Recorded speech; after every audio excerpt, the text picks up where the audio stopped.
I hope everybody is having a blessed and wonderful day. Special thanks to this guy right here because he posted this today and I was out, and this is not meant to be hurtful or to hurt his feelings or anybody else's feelings, simply just for debate. Uh, I think people misunderstand this completely.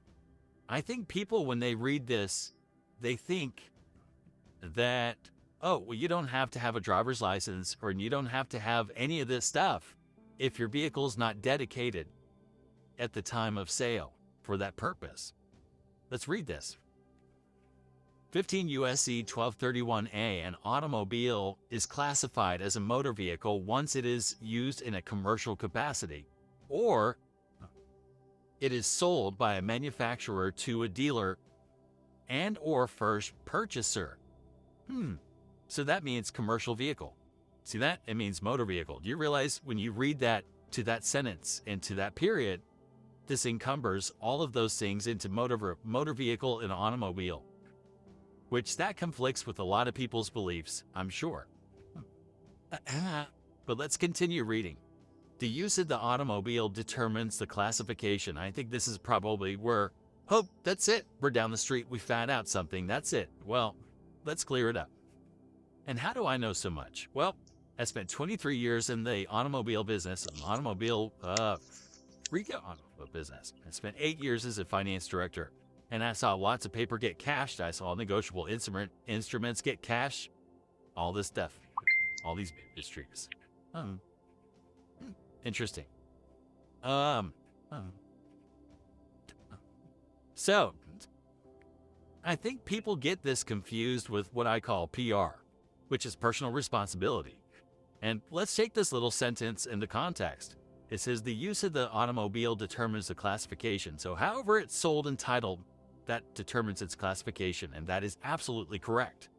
Because if you look at the parameters of an RV and you look at the parameters of look at how a Peterbilt is built, they're very similar.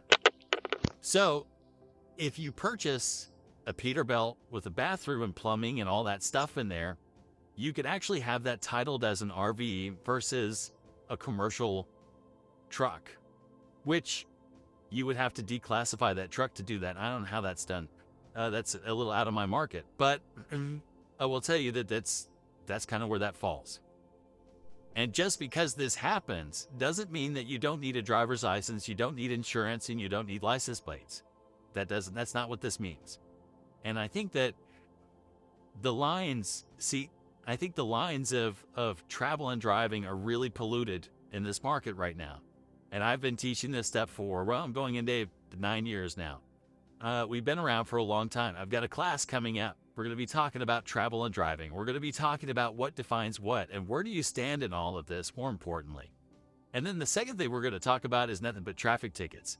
Oh yeah, I'm going to show you how to work with these guys, de-escalate the situation. We're going to talk about how to actually defunct their programming so they just leave you alone. Okay, so you can have a peaceful interaction and they just go away.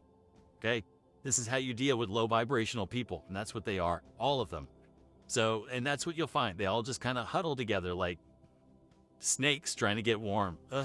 Anyway, if you guys are interested in learning more about travel, driving, and how this stuff really does work,